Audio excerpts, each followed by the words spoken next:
Our first presenter is Jennifer Clarke, and she's Executive Director of California Leafy Greens Research Board. And she, prior joining the board, she focused on food safety, labor, and regulatory compliances. She has worked closely with growers, harvesters, and retail customers, and has been active with the Monterey County Farm Bureau. And she has, an extensive experience working with different, bureaus and also, growers associations. And I'm going to invite her to, her presentation. Thank you so much. So I'm Jennifer Clarke, and I'm happy to be here. And I loved Fadi's presentation. I always think it's really fascinating to listen to engineers talk about ergonomics, all these things that maybe we kind of sort of intuitively know, but it's nice. It's really cool to see the numbers put onto it and to hear from an engineer's perspective. I'm going to run through this pretty quickly, but this is just a little history, like what is California Leafy Greens Research Board and Research Program. So we are a marketing order through CDFA. So if you think bigger almond board, right, is a lot bigger than Leafy Greens, but the similar concept. It's a mandatory program. It started in 1973 with just iceberg lettuce, and over time has changed to incorporate the other leafy greens products that have hit the market. We have handlers, or the shippers are assessed, and that's how we get our funds. And then we use those funds to fund research programs. So we've got 3 different districts covering California. So we're really focused on just California grown products. Although we know, when we hit that desert area and you think about Arizona grown products in the winter, we share similar kinds of issues. Quick slides on trends and numbers, the commodities that we assess, and over time, you can see iceberg is not the king of all leafy greens like it was way back when, and romaine has really had an uptick. We also have spinach and spring mix as part of our program, and these are numbers. They're a little different. This graph is showing cartons, and then also in spring mix we've got, and bulk spinach we've got 100 weight, so just those bulk items. This is the research funding. This was from our previous year, but in general, the trend is really we spend most of our funds on breeding and genetics, looking at resistant varieties, so for both insects and disease issues. Plant pathology is a big issue, and then we have some more like applied science type stuff in the IPM world, water quality, weed science, agronomy. And so now I've got a lot of pictures that we can just look at and talk through, but I just put these up real quick in the space of weeding and thinning. Here's just a couple examples, where it used to be a crew of maybe 20 people going through a field with hose all day long, working to weed or thin one field. Now one piece of equipment with one driver can do that same amount of work.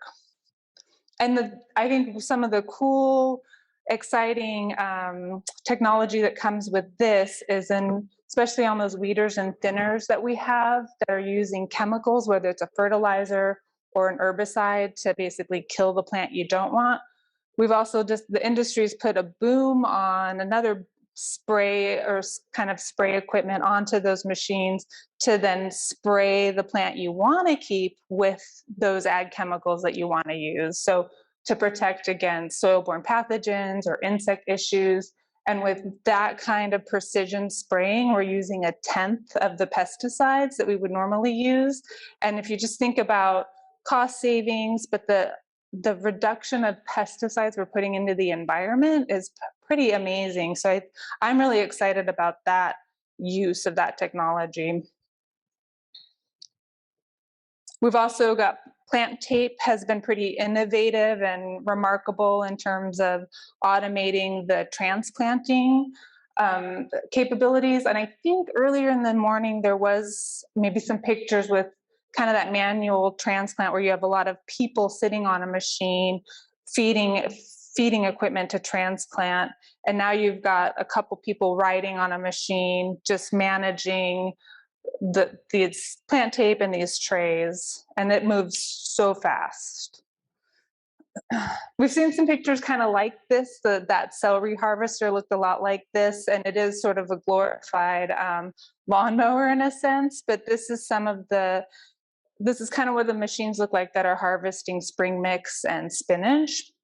And so that's really the long time ago, spring mix and spinach was harvested with almost, this sounds so weird, but like a pooper scooper, if any of you have seen that. But you sort of have this tray on a stick and then some knife on a stick, and you're just kind of swooping stuff into this tray and then putting it into these cartons. So this is remarkable. This takes a couple of people riding on a machine to manage just like the what we would call RPCs, or the plastic containers that all the products being put into. And so these are neat because you don't have people on the ground anymore. Nobody's stooping and cutting and walking in uneven surfaces. This is a picture of a broccoli harvester. And this is, in essence, this is what most of our harvest equipment looks like, no matter what kind of commodity it is, where you have the same sort of setup. You have cutters on the ground who are bending over and stooping and cutting all day, putting that product onto some kind of platform or tray, and then it's being managed and packed by people. If we're lucky, there's at least some people that get to ride on the machine and pack. And I'll tell you from my experience being in the field and riding on these machines and helping sort product, being able to ride on a machine is a much more comfortable way to spend your day. Still lots of repetitive motions, but it's a lot more comfortable taking all that walking out, especially walking on an uneven surface. This is another broccoli harvester. It's such a simple concept, but the same thing. In this sense, you've got this table. The harvest table is really overhead of the people who are on the ground. So not only are they stooping and cutting, then they're standing up and having to throw product almost overhead to get onto this tray, where then there's people packing boxes.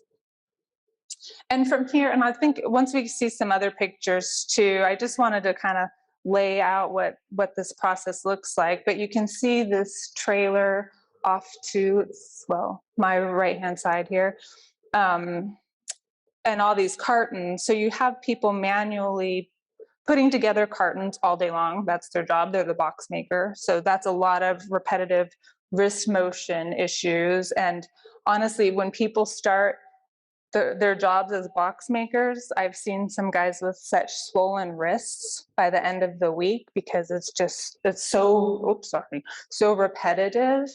And it's interesting in this workforce too, people want to do the job that they're assigned to do. So you think in ergonomics, you could say, hey, part of the day you make boxes, the other part of the day you're a loader, where you're taking the full boxes and actually palletizing and building that pallet that we can see on this trailer. People don't want to switch jobs. They want to be the one job. They're a cutter, they're a box maker, they're a packer. It's really hard to get people to kind of shift through the day. So trying to work around those kind of constraints with the labor force is challenging, because you want to try to help that group, take a break from certain motions. Let's see, this is same equipment, just a different view, and you can kind of see how those cartons come off of the machine on a conveyor, and really there's somebody on that trailer who then is picking those up all day long and grabbing them and twisting and building that pallet all day. And those are easily, 50 pounds or more. This is the backside of the machine. You can see there's the person who is the box maker, and all of those flat packed, cartons that are stacked up. That guy will tackle those all day long and fold them into cartons to pack in. And you can see the ladies, the way they're standing too. And, I think depending on how tall or short you are, that table works well for you or it doesn't. And there's no adjustability in that kind of setup. Oh, let's see I put in videos too, and I thought, I don't know how, um, is there a way then to exit and get to the files? I brought my videos just in case. Just exit. Maybe, oh, hold on. I think from here, it's gonna look maybe weird, but it might be a faster way to show it because I see, can we make that smaller? No. Let's see, let's just see how this works. So I just thought it'd be nice for you to see kind of how fast people are moving. Pictures are one thing, but the videos are nice to see. The ladies then also have to pick those boxes up and put them off to the side so they roll down that conveyor. The thing that has happened to an injury that thankfully doesn't happen so often because it's scary to me, but the people that are riding on those flatbed trailers that are building the pallets, it's not that hard, right? It's a small space. It's not that hard to take a wrong step backwards and fall off. And that has happened. And in my time working in this labor compliance type of world, I didn't see too many injuries that way, and thankfully they weren't bad, but I have seen some really bad injuries. Now let's see if I can get it back to slideshow, current slide.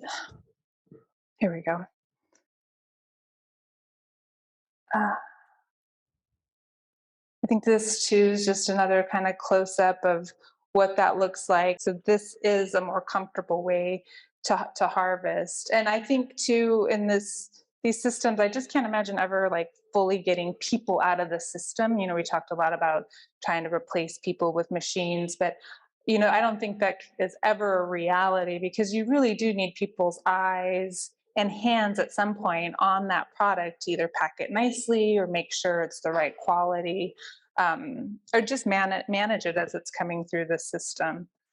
But this also is the nexus too of mechanization and technology, along with the seed breeding aspect or the plant breeding aspect of this, because you need a plant to grow a certain way to make this kind of mechanization possible. So it really takes a whole host of disciplines to make this kind of thing work.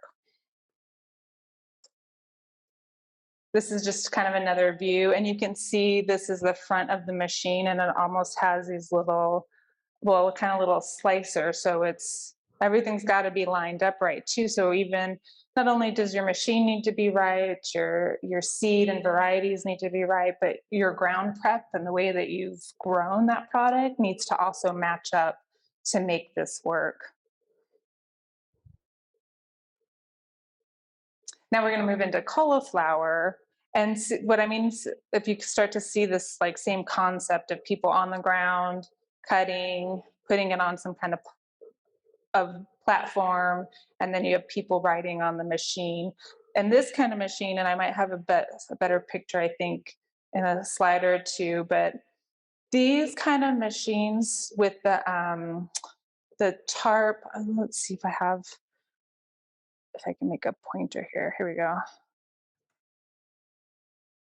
Well, maybe you can at least see my arrow. This tarp kind of setup is actually really nice if we're thinking about how to make equipment more comfortable for people. These you have sides you can drop down, and if it's windy or rainy or very cold or even very hot, it provides some protection from the elements. And it's truly is remarkable to be able to step out of, especially Salinas Valley is so windy.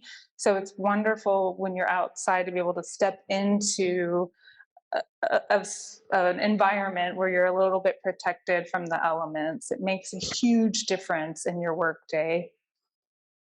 which you see that's why people are so bundled up. And I mean, when COVID hit and everyone had to wear masks, it sort of was an easy transition for ag workers because they really are covered up during the day anyway. There's just so much of the elements you're taking in all day long. So the more you can keep the wind and the sun off of you, the better.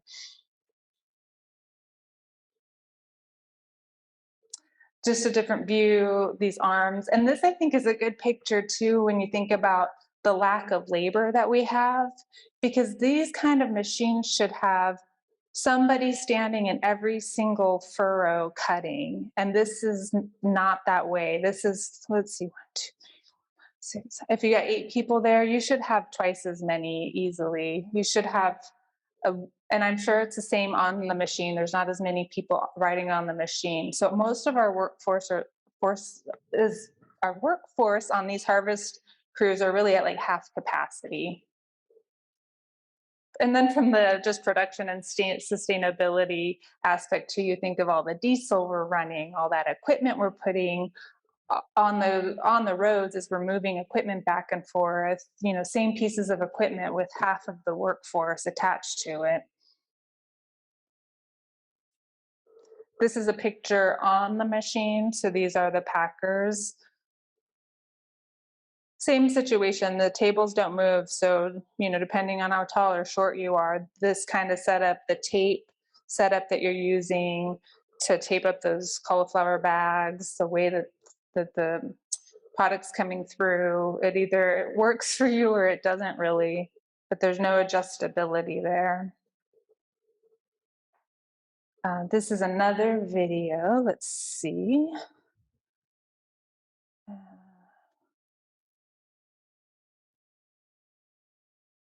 This broccoli harvesting, actually, to me, has some of the most frequent and worst type of injuries with our cutters. And there's a box maker there all day. That's what that person is doing, just flipping those boxes around. Here's a guy, this is a good picture of just that twisting and bending and lifting heavy all day long, building those pallets. And in this cauliflower world, well, in all harvesting, knives are very sharp. But in cauliflower, if you think the way, I don't have like the best video of it, but you're holding this cauliflower, you're cutting that jacket, what they call the jacket that protects it, you're cutting that. And oftentimes the knife will hit somebody's finger. And those knives are so sharp and those guys are moving so quickly that they slice through tendons almost 100% of the time. So when I was dealing with safety, I got people to transition into using, we were putting like meat glove, the kind of gloves they wear in the meat industry that have the wires to protect them. So they weren't totally cut proof, but they were like cut resistant. And then they could put their plastic or their rubber gloves, not rubber, but their gloves over them to keep them clean and protected. But that actually saved us a lot. As long as people would put those gloves on in the morning and use them, we really saved a lot of fingers. But again, I just envision this world where we can help mechanize this cutting aspect, because it is, to me, the most dangerous in terms of cut injuries, but the stooping and the bending, the walking on uneven surfaces. We have people, lots of slip and falls in these kind of situations. I actually stepped back. Sometimes, if you get into a wet field, those tractors tires will sink and create these really huge ruts that can come up like almost to my waist. And I have stepped backwards and fallen and twisted my ankle in the field on those kind of uneven surfaces.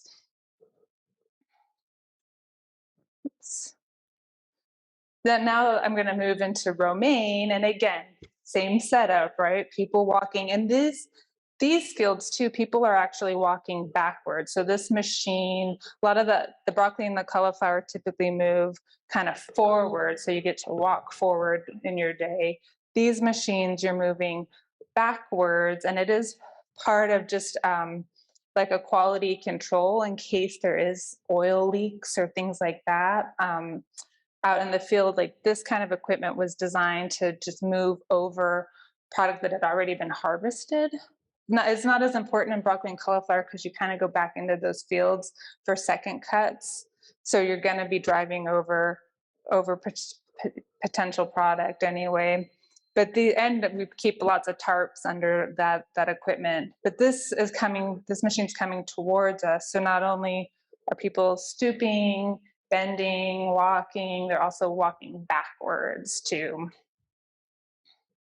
And these tables are not technically adjustable, but they are individual tables for those packers, and people will jump on them to bend them, or they'll maneuver them in some way to lift them up. So the tables get all wonky because everyone's trying to change the way that table is angled every day. This is just sort of the panoramic view. So instead of the trailer with the pallets riding alongside the equipment, this is just set up a little different so that a trailer's behind the equipment and actually kind of pulling that machine as well. Or actually, I take that back. It's pushing the machine. And you can see right here, this is just the stack that's all flat cardboard that needs to be built. So probably this person right here is going to be doing that all day long. I do have a video that shows a little bit of that. Here's more of a close-up of like the packing area. This is product too, and cauliflower is the same way, where you use some water, and this is basically to rehydrate, keep the product hydrated. But the people who are packing have to raise up and lift up to get those boxes that are made up here and pull them down. And once they're packed, then they give them kind of just a push over this hump and onto a conveyor belt. And this is what the backside of that machine looks like. So even though the people push kind of onto this belt, it actually, those boxes need to get grabbed hold of, and somebody then physically moves them onto a different conveyor for them to head down to the person who's going to build that pallet. And this is one of those commodities where they're trying to cover the top. So at some point, if you're out in the field, you will see somebody standing, kneeling way up high on some of that equipment. I think this is the picture I noticed that I thought, if you're not interested in ag, you should be, because look at just how beautiful that scenery is. So take your eyes off the machine for a second, look at those beautiful mountains. This here is my video. This one too, I think, swings wildly, so just your eyes might get a little crazy. It made me kind of sick.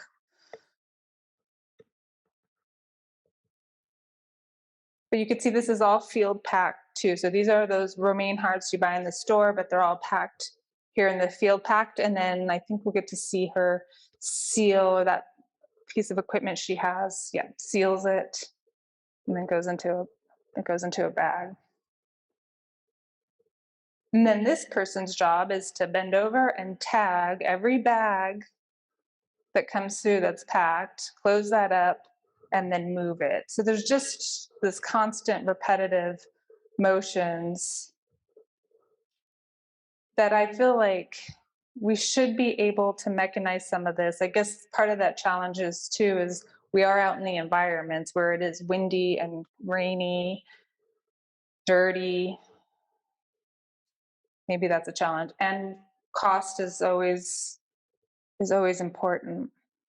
Oh, that was the end of my slideshow. So I think I moved through this fast. My hope really was to have like questions and dialogue. I made some notes though too of just things that I was thinking about through the morning as I heard the other talks. And one of the things that jumped at me is what amazing resources that everyone has at their disposal right now in terms of startup and ag tech. Just listening to that presentation about all of the different grants and investor opportunities is pretty amazing. And I think too, when Pauline talks, she's, in my mind, that's a startup company, and they've been so successful in the Valley providing a solution to growers. Another thing too, I think we really need to think about is to get people comfortable with technology, to get like our new emerging workforce and people coming out of the college system, comfortable with technologies. We really need to get into middle schools and high schools and get those young kids really exposed to just technologies and software so that they're comfortable and their minds are thinking, and then they can really come out of high school and hit the ground running, whether they're in junior college, or go into like some kind of other service industry. I think about how, look at all this equipment and how important welders are. Um, and I think Western Growers too is a great resource because they really are trying to focus on this whole plug and play idea where they can tackle some ideas that will hit a lot of commodities and be useful for people, because all this equipment that I showed you, we talk about this a lot, like really how many broccoli harvesters are there, right? Like if you're going to build a broccoli harvester, how many of them are you going to sell? Maybe 100. It's not the same as like thinking about John Deere and tractors and corn. It's just we're just a different kind of we're a specialty crop, even though we think we're like everything in California. But we're small potatoes, and so having some solutions that can really fit multiple crops and just somehow helping assist. We've seen that and heard that today too, just this idea of assisting the workforce. Like we're not going to take workers out of this workforce, but we need to find these tweaks that can really help those workers and make those jobs safer and more interesting and better paying. And then, yeah, when you think about this compliance idea, someone had brought up just, I think it was maybe Walt who talked about, all of the things growers have to think about. And so, I think in my world, I was thinking, okay, OSHA, health and safety, we got labor relations, because you got to keep your workforce happy. So you want to, whoops, I think we lost this mic. You want to keep them engaged and informed, when you're trying to make changes to their work environment. You also have harassment issues and food safety issues. And then we've got this ag order too, where we're trying to figure out how to reduce fertilizer and water use and reduce pesticides. And I think a lot of that was hit on today. And I'm just, want to then, I guess, double down and echo, those things that we heard this morning.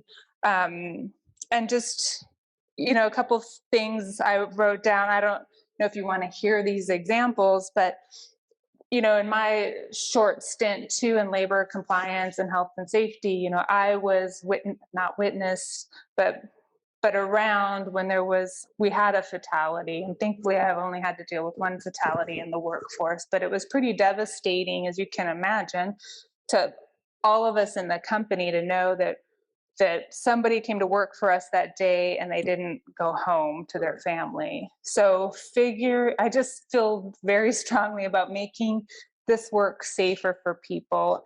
And in this instance, it was because somebody was walking through a field, thought that they could make it, as a piece of equipment backed up, thought they could make it past that piece of equipment, but they got stuck in the mud and they didn't make it. The driver didn't know that person was there, and then we have a fatality. So anything that I think can reduce the amount of people that are walking through fields makes our workforce a lot safer. I shared the cauliflower and the finger incident. Those things happened all the time. And, our fingers are very important. So it's not great to go to work knowing that you've got the potential to really like lose mobility in any of your body parts. And the reality too is we have this aging workforce that doesn't recover as quickly when they are injured. So even like I said, I've sprained my ankle in the field. I'm relatively young. I recovered very quickly from it. It wasn't an issue. But some of our older workers, when they have slips and falls and hurt their back or their ankles, they're not recovering from that.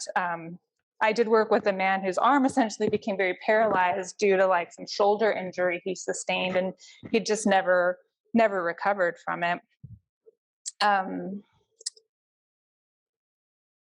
yeah, I think that's it really, like from all of my notes, just this idea too that as we're thinking about equipment and developing new technologies or new pieces of equipment, I really just wanted to double down on let's put some ergonomic thought into it, because I see a lot of equipment being built and rebuilt, kind of that same design over and over again without that thought to ergonomics. And I think this equipment I've shown you today, for the most part, other than that little red machine that can harvest broccoli mechanically, all of these machines are, probably 30, the designer 30, 40 years old. There's got to be some better designs. We've got to have learned more over the course of our experience here to start tweaking these things. Is that? I have a question about packaging. So you spent a lot of time talking about box makers, harvesting trolleys. What are your thoughts and opinions, or what is the Leafy report opinions on the recyclable plastic that I'm seeing a lot from them in Bear Valley? Yeah, so those, we call them RPCs, if that's what you're talking. No, RPCs. So the Just- white plastic look exactly like these boxes. Oh. They're white. I think maybe I've seen them. I haven't seen a lot of those. Corrugated plastic, yeah. And they're very sharp edges. Oh, I think I can picture what you're talking about, but I have not seen any of those used like in these products. Yeah, I mean, I don't know. So the sharp edges makes me concerned, right? So I'm a field inspector, right? So I read these machines regularly, and I Yeah. open a lot of boxes of vegetables, and so I was just curious if you guys had any board and thoughts on that. No, although there's always those unintended consequences, right? You think you've improved something, not realizing the other issues you're going to have. And my thought just quickly on that, if there's these sharp edges, because of food safety, and you see it in this picture, everyone's wearing these gloves. These gloves are not super duper sturdy. And so then you're tearing gloves potentially with this. You've got then pieces of plastic that end up in cartons, and then consumers complain. I see, like, I could just see this whole host of issues, not to mention maybe just flat out cuts, as injuries too. All of the trade-off, right, of thinking that you're doing something a little more sustainable, but then you're probably running through all kinds of gloves, leaving all that kind of plastic trash around. Yeah. My question is regarding now the slides you have regarding funding. So if maybe you can go. Oh, back to the beginning. back. Let's see if there's a faster way to do this here. So I was looking at that slide, and I see where the fundings go, and I see that more than 50% goes to genetics. Mm-hmm. And my question is, does it mean that all these years of breeding, they haven't found a variety that they can keep? It's constant improvement. Okay, but the question is this: why is it that in that pie there is nothing about post-harvest? We do fund some post-harvest stuff, and it actually is sort of funneled into this breeding and genetics pie slice. So we fund with Gail Taylor, is doing a lot of post-harvest work. You're in her lab, right? So, Yeah, I'm just looking at it, I think for the pie to really satisfy post-harvest researchers, there should be something that slice it out. To see how much money you put in there, because it makes no sense, honestly, to keep just breeding stuff, but you don't do anything about how to keep them so that they get to the customers in good condition. And that's why we had a lot of waste. Right. Post harvest is important. Right. And I'm thinking about things that we fund, but the reality is, in that post-harvest funding, or the post-harvest space, We're funding some work with Ivan Simcoe at USDA. We fund work with Gail Taylor, and they really are, while they are doing then shelf life studies, they're really looking at the genetics as well with those shelf life studies and trying to identify QTLs, right, that are there to improve shelf life.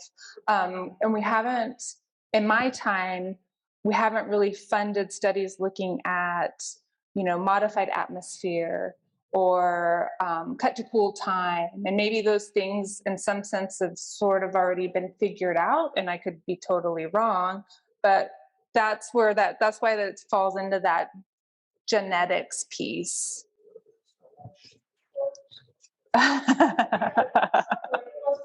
Somewhere and then say how much money. Yeah, but the other part of it is too, we need researchers to submit proposals. If nobody submits a proposal to us to look at something like maybe what you're thinking of that's outside of that genetics and world, it's a two-way street, right? We need people to submit ideas. You are correct. At the same time, if new varieties are coming, maybe the first harvest that was done on the old varieties. So with new varieties you bring, you can't just think that they will like the same way as the old ones. True. So that is true. So I think that is well, and I think that's why it is just constant improvement, because even in the world of soil-borne diseases, you've got resistance breaking as well. Like downy mildew, those races continue to develop. We've seen it too. We've got some romaine that's resistant to aphids. Well, the aphids that we've seen historically have broken that resistance, and there's a new biotype now. So that resistant variety doesn't hold up any longer. So it is constantly a constant improvement. The other question I had was during harvest of some of the equipments that you just cut and put in RPCs. I was wondering if those are what, because they are machine harvested. How does the machine, because the fields are totally open, how does the machine know that some of those leafy greens will have waste on them? That's not true. Everything is hand harvested. All the product we've got, everything is hand harvested, except there was that one example of the broccoli harvester that still has people looking at it. But let's see, that's, if I can get to a picture, everything's harvested with people. People are constantly have their eyes on the product.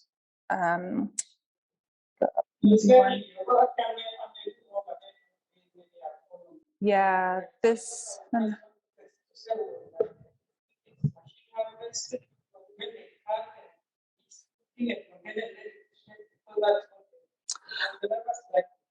Well, I'll see, I would envision if we could, maybe the spring mix, right? But, and then you have people riding on top of the equipment that are looking. And this picture doesn't, get back. This picture doesn't really show it very well, but on this backside, you have people inspecting because it's coming through kind of on a conveyor belt. And yeah, they're probably, the potential there is to miss something, surely, but we're talking small leaves, and the hand harvest that used to happen was just not sustainable, especially with our workforce. But this is also a commodity that then goes into a processing plant and is washed before it's packed. Okay, yeah. But the hand harvested stuff that's packed in the field, it's hand harvested. People are looking at it. There's eyes on it. Yeah. It's real. I know it would be a sensitive issue. Probably folks are reluctant to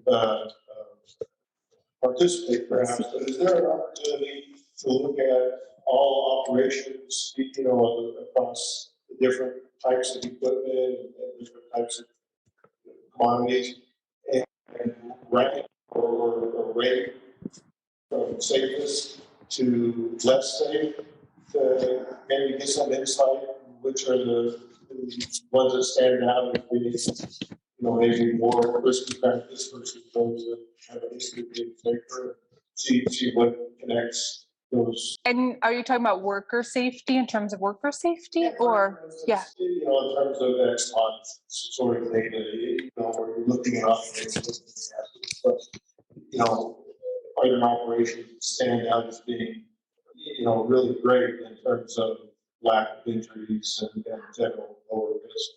I bet that would be a kind of a neat project, really, to ask growers for some of their data harvesters for that data. You could get I would imagine people could give you raw data, right? Because they're tracking slips and falls and cauliflower, cut in broccoli, you know, whatever it is, and kind of compile some data maybe, or get someone to walk through an operation. We've tried to do that too in the worker comp world with consultants, trying to go through our, you know, our no, we didn't really have a facility where I've come from. I've always been like out in like the field pack world, but looking at all that equipment and that process, trying to figure out how to help people. Yeah. What it is about safer operation. Yeah. Yeah. And I think it would be really interesting. Mhm.